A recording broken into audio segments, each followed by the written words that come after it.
तुम्हीही स्वामींची खूप सेवा करताय, पण त्याचं फळ मिळत नाहीये असं वाटतंय का? मग हा व्हिडिओ शेवटपर्यंत नक्की पहा.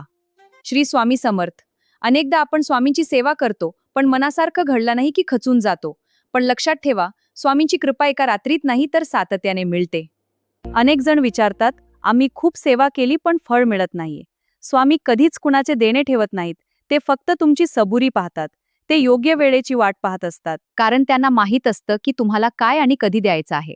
आठवड्यातून एकदा मोठी पूजा करून खूप खर्च करण्यापेक्षा रोज शांतपणे केलेली एक माळ नामस्मरण अधिक श्रेष्ठ आहे. जेव्हा तुमच्यावर संकट येते तेव्हा समजा की स्वामी तुमची श्रद्धा तपासत आहेत. अशा वेळी डगमगून न जाता, भिवू नकोस, मी तुझ्या पाठीशी आहे, या वाक्यावर विश्वास ठेवा. स्वामींची साधना ही एका छत्रीसारखी आहे. ती पाऊस म्हणजे संकट थांबवू शकत नाही, पण तुम्हाला त्या संकटात पूर्णपणे भिजण्यापासून किंवा खचण्यापासून नक्कीच वाचवू शकते. सेवेसोबतच आपले कर्म शुद्ध ठेवा, कारण स्वामींच्या दरबारात प्रामाणिक कर्मालाच भक्तीची खरी पावती मिळते.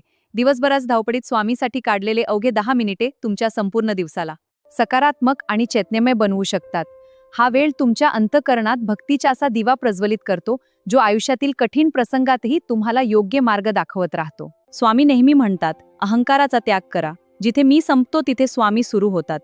गरीबाला दिला एक घास आणि संकटकाळी एखाद्याला केलेली मदत हीच खरी स्वामी सेवा आहे. सेवा म्हणजे केवळ मंत्रोच्चार नव्हे, तर आपल्या स्वभावात बदल करून माणुसकी जपणे होय. शेवटी इतकंच लक्षात ठेवा, स्वामी सेवेत सातत्य आणि संयम हीच खरी स्वामी कृपा. तुमच्या आयुष्यात कितीही वादळं आली तरी स्वामीचा हात सोडू नका, ते तुम्हाला कधीच पडू देणार नाहीत. जर तुम्हाला हा व्हिडिओ आवडला असेल तर लाईक करा, गरजूपर्यंत शेअर करा आणि कमेंटमध्ये माऊली किंवा श्री स्वामी समर्थ नक्की लिहा. आणि हो, जाता जाता आपल्या पेजला फॉलो करायला विसरू नका.